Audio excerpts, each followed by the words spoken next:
Assalamualaikum warahmatullahi wabarakatuh. Perkenalkan, nama saya Aslama Isoro Nabata. Saya dari jurusan Prodi S1 Ilmu Komunikasi Fakultas Pendidikan Ilmu Sosial dan Universitas Indonesia. Video ini adalah tugas ujian tengah semester mata kuliah Komunikasi Antar Budaya.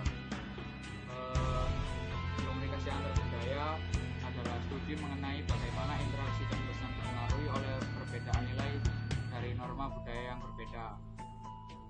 Kasus aktual yang saya analisis adalah interaksi antara Menteri Keuangan Republik Indonesia, Ibu Sri Mulyani Indrawati, dengan warganet Gen Z di media sosial. Kasus muncul ketika kritik dan Gen Z disampaikan dengan kaya sarkastik dan sangat lugas, bahkan berulang kali, yang kemudian memicu perdebatan mengenai kesopanan digital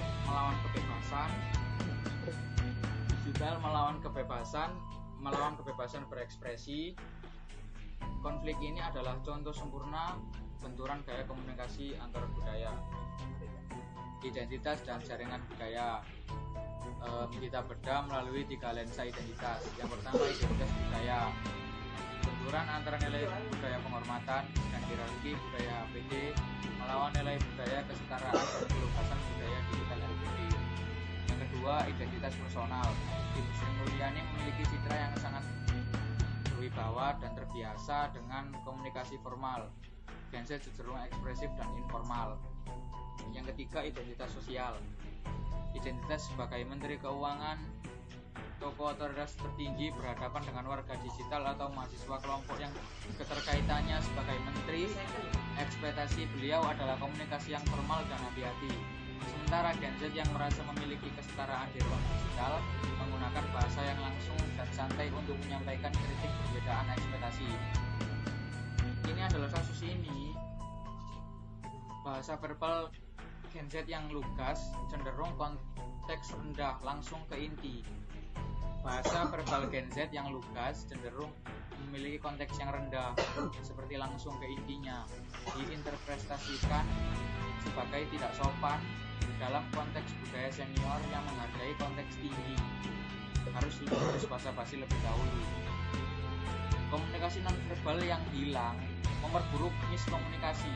Hilangnya paralanguage, nada suara, dan kinesik ekspresi wajah membuat teks sarkastik atau kritik lugas ditafsirkan oleh Ibu Menteri sebagai serangan emosional. Dan hambatan utamanya adalah hambatan budaya dan persepsi masing-masing.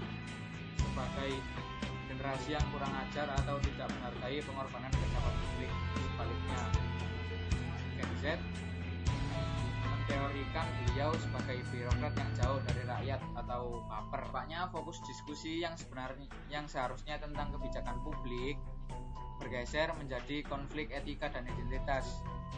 Hal ini menghambat terciptanya komunikasi yang konstruktif antara pemerintah dan rakyat. Inti analisis kita adalah teori dimensi budaya, khususnya dimensi jarak kekuasaan, power distance.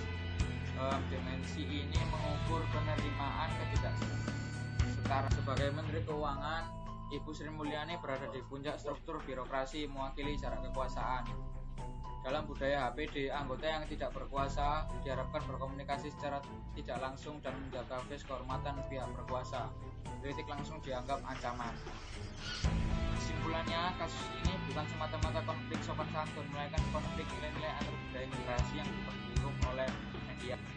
Untuk meningkatkan efektivitas komunikasi, menurut saya memisahkan pesan yang